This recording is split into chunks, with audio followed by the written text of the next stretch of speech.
ఈ రోజు ఏదో ఒక వీడియో చూశాను, ఒక అద్భుతమైన ఆనిముత్యం.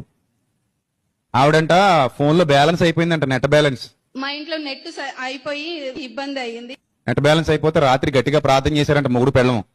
ప్రభువా ఏంటి ప్రభువా ఈ బాధ? 3:30కి కరెక్ట్ 3:30కి నేను అట్లాగే మోకళ్ళ మీద ఉండి ఇది ఎందుకు తండ్రి ఈ రీతిగా నాకు ఎందుకు జరుగుతుంది అనేసి నేను దేవుని వేడుకున్నప్పుడు నెట్ సరిపోతలేదు అనేసి నేను ఎంత ఏడ్చుకుంటూ ప్రార్థన చేసిన. ఒక వీడియో చూడలేకపోతున్నాం, ఫేస్బుక్ లోకి వెళ్ళలేకపోతున్నాం, ఇన్స్టాగ్రామ్ ఓపెన్ చేయకపోతే మాకు 1కి 2కి రావు. శోధన ఎలా చేయించాలి ప్రభు అని రాత్రంతా ఏడ్చి ప్రార్థన చేస్తే అన్లిమిటెడ్ నెట్ ఇచ్చాడంట దేవుడు. నేను ఎంత ఏడ్చుకుంటూ ప్రార్థన చేసిన 3:30కి అన్లిమిటెడ్ లైవ్ మా ఇంటికి వచ్చేసిందండి.